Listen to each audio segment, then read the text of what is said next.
मागील भागात आपण पाहिलं वसंत आणि हेमंत ललिताबाईंच्या सांगण्याप्रमाणे गावाकडं गेले होते.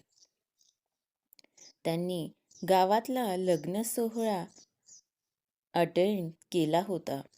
तसंच गावातल्या वाड्याच्या डागडुजीचं काम सुरू करून घेतलं होतं. दोघं भाऊ हसत खेळत रमत गमत घरी यायला निघाले होते. इकडं राधा आणि सायली दोघांची वाट बघत बसल्या होत्या. 12 वाजून गेले होते तरी दोघं भाऊ अजून आले नव्हते. तितक्यात हेमंतचा फोन आला आणि सायलीला हेमंत आणि वसंतचा कार अपघात झाल्याची बातमी फोनवर कळाली होती. सायली ललिताबाईंना घेऊन हॉस्पिटलच्या दिशेनं निघाली होती. सायलीच्या गाडीवर कधीही न बसण्याची शपथ घेतलेल्या ललिताबाई लेकाच्या काळजीनं मात्र पटकनच तिच्या गाडीवर बसल्या होत्या. पाहूया पुढे धाकटी सून भाग 13. ललिताबाई आणि सायली दोघीजणी हॉस्पिटलमध्ये पोहोचल्या. हॉस्पिटलची मोठी इमारत बघून ललिताबाईंना धडकी भरली. त्यांचे पाय लटलट कापायला लागले. सायली धावतच अपघात विभागात गेली. ललिताबाई चालत चालत तिच्या मागं जात होत्या. अपघात विभागाबाहेरच पोलीसही उभे होते. आतमध्ये डॉक्टरांनी तोपर्यंत ट्रीटमेंट सुरू केली होती. हेमंत आणि वसंत दोघंही रक्तबंबाळ अवस्थेत स्ट्रेचरवर निपचित पडले होते. एरवी कधी दवाखान्याची पायरी न चढलेल्या ललिताबाई हे सगळं बघून अगदीच भांबावून गेल्या. सायली पण तिथंच उभी होती. डॉक्टर नर्सला पुढच्या सूचना देऊन त्या दोघींजवळ आले. डॉक्टर, मी सायली, हेमंतची बायको. हे दोघं भाऊ आहेत, वसंत भाऊजी आणि हेमंत. सायली डॉक्टरांसोबत बोलू लागली. मी डॉक्टर निषाद. सरळ मुद्द्याचंच बोलू आपण. दोघांनाही गंभीर इजा झाली आहे. मिस्टर वसंत यांच्या डोक्याला गंभीर इजा झाली आहे. तुम्ही येण्याआधी आम्ही CT स्कॅन करून घेतला आहे. डोक्यात खूप रक्तस्राव झालेला आहे. त्यामुळं लगेच ऑपरेशन करावं लागेल. सध्या ते कोमात आहेत. ऑपरेशन नंतरही कोमातून कधी बाहेर येतील हे सांगणं अवघड आहे. आणि मिस्टर हेमंत यांच्या दोन्ही पायाचे आणि कमरेचे हाड तुटले आहेत. एका ऑपरेशनमध्ये सगळी हाडं जोडता येणार नाहीत. 2-3 ऑपरेशन करावी लागतील. सध्या मिस्टर वसंत यांचे ऑपरेशन इमर्जन्सीमध्ये करावं लागणार आहे. हेमंतचं ऑपरेशन उद्या सकाळी ठेव. डॉक्टर निषाद एका दमात म्हणाले. ठीक आहे डॉक्टर साहेब, तुम्ही म्हणाल तसंच करू आम्ही. हेमंत आणि वसंत भाऊजींसाठी जी योग्य ट्रीटमेंट असेल ती तुम्ही करा. खर्च किती येईल याची थोडीफार कल्पना दिलीत तर बरं होईल. म्हणजे त्याप्रमाणे पैशाची व्यवस्था करता येईल. सायली डॉक्टरांना म्हणाले. हॉस्पिटलचा खर्च वगैरे बाबत डॉक्टर बोलत होते. सायली लक्ष देऊन ऐकत होती. ललिताबाई मात्र अगदी सुन्न झाल्या होत्या.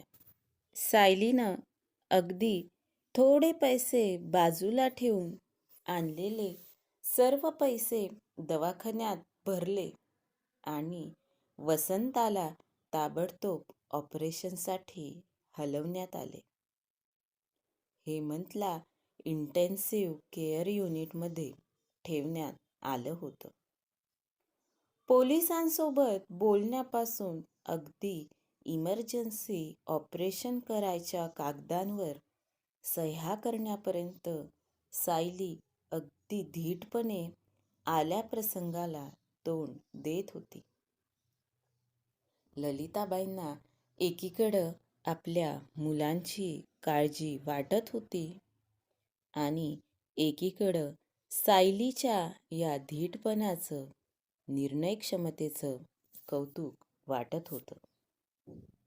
वसंतला ऑपरेशन थिएटरमध्ये हलवण्यात आलं होतं. ऑपरेशन थिएटरच्या बाहेरचा लाल लाईट सुरू होता. सायलीनं ललिताबाईंना तिथल्याच एका बाकड्यावर बसवलं. हेमंतला अतिदक्षता विभागात शिफ्ट करण्यात आलं होतं.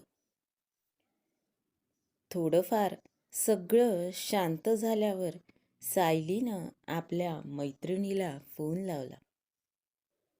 घडलेला सर्व प्रसंग सांगितला. नंतर सायलीनं राधाला फोन लावला. हॅलो राधाताई, मी सायली बोलते, सायली फोनवर म्हणाली. सायली, कसे आहेत ग हे आणि हेमंत भाऊजी? मला काहीच सुचत नाहीये. काय करू ग मी? राधा फोनवर रडायला लागली. राधाताई, तुम्ही रडू नका बरं. हे बघा, सगळं चांगलं होणार आहे. आपल्याला थोडी हिम्मत धरावी लागणार आहे. तुम्ही असं अवसान गाळलं तर मुलांकडं कोण बघेल बरं? सायली राधाला समजावत होती. राधाचं हमसून हमसून रडणं सुरूच होतं.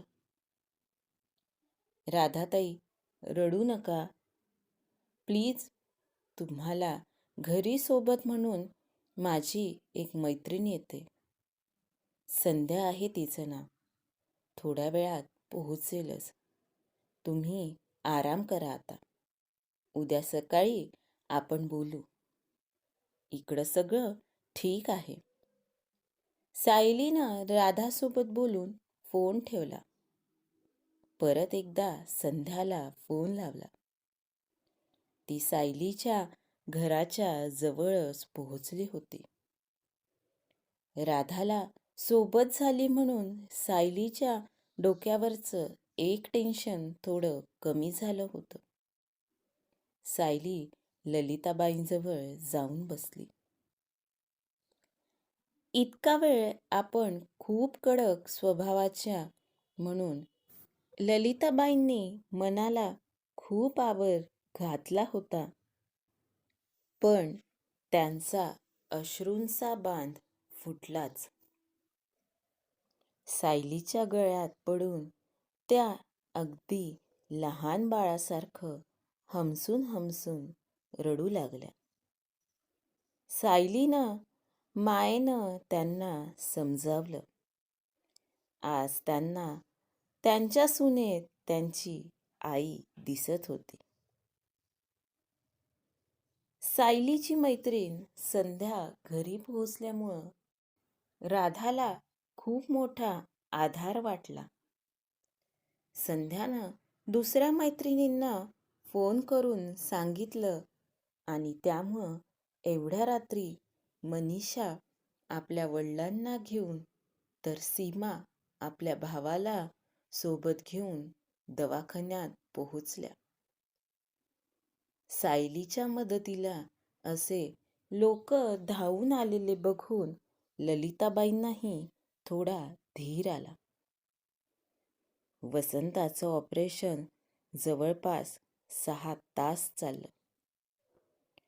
त्या टेन्शनमध्येच सकाळ कधी झाली ते कुणालाच कळलं नाही. ऑपरेशन झाल्यावर वसंताला अतिदक्षता विभागात हलवण्यात आलं. सायली आणि ललिताबाई अतिदक्षता विभागाच्या वेटिंग रूममध्ये बसल्या होत्या. थोड्या वेळानं सायलीची अजून एक मैत्रीण नीता चहा आणि नाश्ता घेऊन दवाखान्यात हजर झाली. सासूबाई, चहा घेऊन घ्या. मला माहितीये तुम्ही अंघोळ झाल्याशिवाय काही खात पीत नाही. पण आता आपल्या नियमांपेक्षा आपण आपल्या तब्येती सांभाळणं जास्त महत्त्वाचं आहे. आपण धडधाकट राहिलो तरच ह्या आलेल्या प्रसंगाला तोंड देऊ शकू. हो ना? घ्या चहा. सायलीनं ललिताबाईंसमोर चहाचा कप धरला. त्यांनीही निमूटपणे चहा घेतला. चहा घेतल्यावर त्यांना थोडी तरतरी जाणवली. सासूबाई, मी थोडं घरी जाऊन येते. तोपर्यंत माझी ही मैत्रीण नीता इथं तुमच्यासोबत आहे. काही लागलं तर हिला नक्की सांगा. नीता, मी येते ग घरी जाऊन. काही लागलं तर मला फोन कर. मी तशी येतेच लवकर. सायली ललिताबाईंना आणि नीताला बोलून निघाली. एरवी छोट्या छोट्या गोष्टींवरून टोकणाऱ्या ललिताबाईंनी सायलीला एकही प्रश्न विचारला नाही. सायली घरी गेली आणि तासाभरात परत आली. सायलीसोबत राधाही आली होती. सायली परत आल्यावर नीता तिच्या घरी निघून गेली. वेटिंग रूममध्ये सायली, राधा आणि ललिताबाई बसून होत्या. डॉक्टरांचा सकाळचा राऊंड झाला होता. डॉक्टर हेमंत आणि वसंताच्या तब्येतीविषयी सांगत होते. कानात प्राण आणून सायली, राधा आणि ललिताबाई डॉक्टरांचं बोलणं ऐकत होत्या. काय सांगतील डॉक्टर पुढं? हेमंत आणि वसंत बरे होतील का? सायली ही लढाई लढेल तरी कशी? पाहूया पुढच्या भागात. आजचा भाग कसा वाटला? कमेंट करून सांगायला विसरू नका. आणि हो, पुढच्या भागाच्या अपडेटसाठी चॅनलला नक्की सबस्क्राईब करा. धन्यवाद.